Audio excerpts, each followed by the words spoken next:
Ok, buenos días compañeros. Les vamos a presentar nuestro modelo matemático de un circuito oscilador con diodo túnel.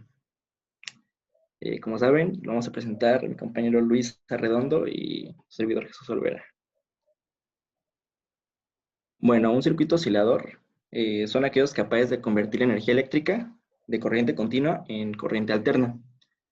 Y tienen algunas aplicaciones como son generadores de frecuencia de radio y televisión, generadores de barrido en los tubos de rayos catódicos, como las teles viejitas, en osciladores locales, en los receptores, como telefonía móvil, sistemas digitales de alta velocidad, etcétera. Y en general en todos los sistemas de telecomunicaciones y navegación, analógicos y digitales. Ok, básicamente este va a ser nuestro circuito que vamos a modelar. Ahí están las referencias abajo. Básicamente nuestro circuito tiene una fuente de voltaje, tiene resistencias, capacitores, un inductor y el diodo túnel, o como ahí menciona, Esaki, gracias a se puede decir su inventor. Esaki descubrió el efecto túnel en 1958 y eso le dio el Nobel en el 72, 73, si no mal recuerdo. Bueno, un diodo túnel es un diodo semiconductor que tiene una unión PN como cualquier diodo convencional y tiene un dopaje 1000 veces mayor en dicha unión por el que se provoca el efecto túnel, que es el que causa una conductancia diferencial negativa en un intervalo de su curva característica. Esto quiere decir que causa una resistencia negativa, lo cual se vería reflejado en la gráfica en relación corriente-voltaje. Y bueno, aquí está como su símbolo, su notación, y cómo sería realmente. Bueno, como se menciona, tiene una unión PN como cualquier diodo. Y lo que hace especial a este diodo es que el descubridor, al momento de dopar estos semiconductores con impurezas, podría decirse así, eh, causó como una relación eh, de impurezas de 1 a 1000, cuando en un diodo convencional es de 1 a 100 millones, lo cual quiere decir que provocó que la zona de agotamiento que se muestra aquí sea muchísimo menor, ya que tiene una relación inversamente proporcional a la relación de impureza. Esto quiere decir que más o menos se puede decir que la anchura de la zona de agotamiento es alrededor de 10 nanómetros. Y bueno, esto causa el efecto túnel, ya que los electrones pueden tener más energía que la zona de agotamiento. Y eso provoca que puedan atravesar la barrera de potencial y pasar a, como se muestra aquí, no sé si logran ver ahí donde dice el lado P, y dice que hay huecos, justamente pasan del lado N al lado P, atravesando esa zona de agotamiento y causando lo que se conoce como efecto túnel, que bien ya conocemos en lo que son los microscopios de efecto túnel y también en este diodo, que antes de esto no lo conocía, pero pues muy interesante. Bueno, aquí ya mencioné un poco el efecto túnel, pero pues reitero que ocurre cuando un electrón logra atravesar la barrera de potencial, que estaría prohibido en la física clásica, ya que pues el electrón rebotaría y en la física cuántica pues básicamente actúa como un carácter ondulatorio, como su dualidad, como mencionan algunos. Y bueno, aquí ya un poco de cómo se mostraría como en gráfica. Bueno, Bueno, también el diodo túnel puede puede interpretarse como ese pequeño circuito que ven ahí, que tiene un capacitor, una fuente de ampeaje y una resistencia. También cabe aclarar, solo para complementar, que para que el efecto túnel se dé, aparte de las impurezas, también es muy importante el grosor pues de la banda que lo separa, que tiene que ser en nanómetros, y por eso mismo la electricidad, al momento de llegar a las ecuaciones, van a ver que cambian un poco.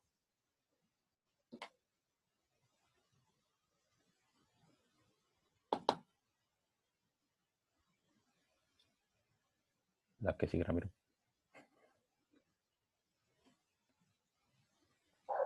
Bueno, aquí como podemos ver, aquí están los elementos que ya había mencionado anteriormente, que es que tiene su fuente de voltaje, resistencias, inductor, capacitor y el diodo túnel. Ok.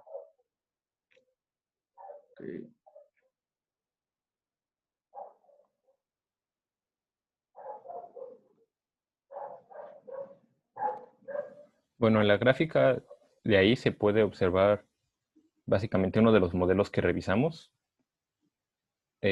cómo cómo es lo que indicaba el modelo que iba a pasar y lo que realmente pasó, que pues es prácticamente exacto. Entonces el modelo resultó bastante bueno.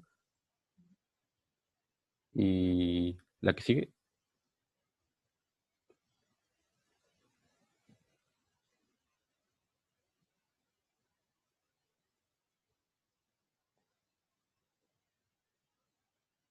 Bueno, básicamente esta gráfica también venía en los modelos que estuvimos observando y decía que fue simulada con software estilo Spice.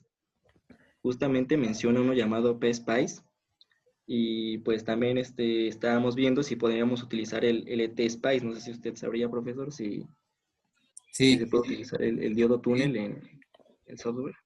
sí, sí pueden usarlo. Es meterse un poco a las entrañas de los modelos del diodo. Ahí viene una forma de modelar, pero luego vean, sigan, sigan. Correcto. Bueno, aquí hay un poco de nomenclatura de las cosas que vamos a ver en las ecuaciones. Ya la que sigue. Bueno, primero que nada, al momento de simular un circuito eléctrico, siempre se hace esto de separar el voltaje y o la corriente pues, en estas variables de estado.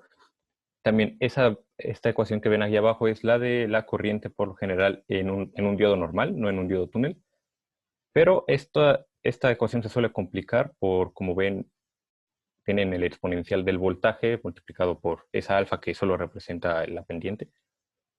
El punto es que eso lo complica, entonces siempre lo que hacen es ese voltaje, básicamente lo sustituyen por otra función, yo la llamaría ficticia xdt, que, que funciona, o sea, que va igual que esa función, mientras sea, mientras sea menor a un valor mínimo. Entonces, ¿para qué sigue? Ahí ven cuando cuando es mayor ese valor mínimo, pues sí cambia un poco, pero cuando es menor al valor se queda como la función x de t. Así. Y bueno, pasa lo mismo para la corriente. Mientras se mantenga por arriba, cambia bastante. Y ahí se encuentra la corriente de saturación inversa, pero no queremos entrar mucho en eso. Y si se mantiene menor, pues prácticamente es lo mismo. La que sigue. Ok, esto ya es hablando del efecto túnel y del diodo túnel. Lo primero pueden ver la función de onda. En la segunda es la posibilidad, o más bien la probabilidad de que se dé el efecto túnel. Como pueden ver ahí en la ecuación, la W representa el grosor, que es de lo que estábamos hablando hace rato. También algo importante es que al ser un diodo túnel no estamos hablando exactamente de corriente, sino más bien de densidad de corriente, que se expresa con la tercera. Y la cuarta es solamente la conductancia, porque al nivel pues en una escala nanométrica es necesario hacer todo eso, pero en nuestro caso en específico, por las condiciones que vamos a tener, básicamente toda la integral de la derecha se podría considerar el campo eléctrico, lo cual facilita mucho las cosas. Eh, bueno, sacamos de un libro que, bueno, todas estas ecuaciones están tan dispersas porque la verdad son de muchos artículos que fuimos encontrando y de un libro que básicamente simplifica estas ecuaciones en la siguiente. ¿La puedes poner a mí?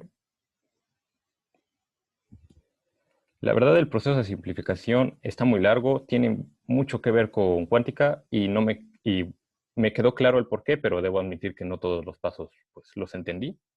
Pero bueno, lo importante es que aquí tenemos la densidad de corriente total, que se iguala a esas tres densidades. La primera representa pues una aproximación muy buena a la que tendría el diodo túnel, a la cual se le tienen que sumar las otras para que sea más exacta. La segunda es el exceso de densidad de corriente y la tercera básicamente es cómo se comporta la densidad de corriente en un diodo normal. La que sigue.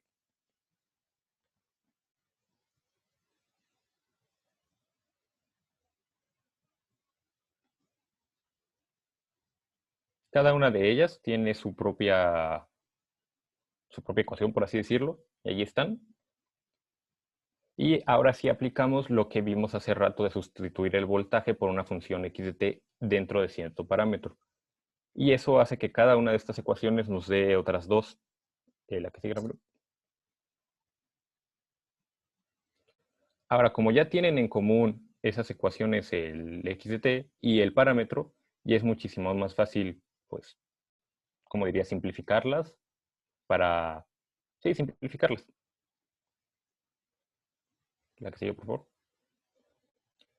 Y ya se llegan estas tres ecuaciones que representan el voltaje, bueno, o sea, el voltaje que hay en el exceso de corriente y así, de lo que acabamos de hablar. Y bueno, la que sigue. Ok, algo importante es que aquí vuelve a pasar lo mismo. Tenemos ese PJ que es el voltaje de unión, básicamente es, pues sí, el voltaje que hay en la capa que separa las partes del diodo. Y ahí tienes si es mayor a cero, si es menor a cero. Y llegamos a la capacitancia de ahí mismo. Esa capacitancia depende, tanto en la primera como en la segunda ecuación, de cómo se comporta la capacitancia antes de aplicar, bueno, el momento se llama cero bias, algo así, y es antes de aplicar voltaje, básicamente. Y ya con esa ecuación, pues nosotros podemos tener la capacitancia de la imagen, bueno, de la representación del diodo túnel, que podía considerarse un capacitor y una resistencia y una fuente de ampeaje, pues esta es la capacitancia que tendríamos que considerar. Y ya después, la que sigue.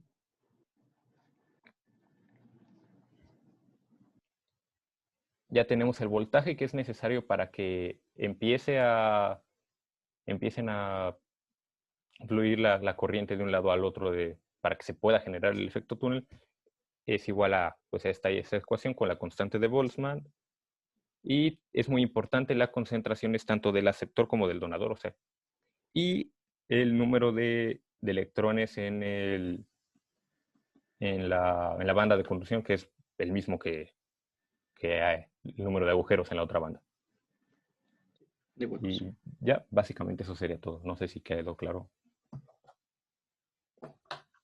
Hay algunas referencias. Etcétera.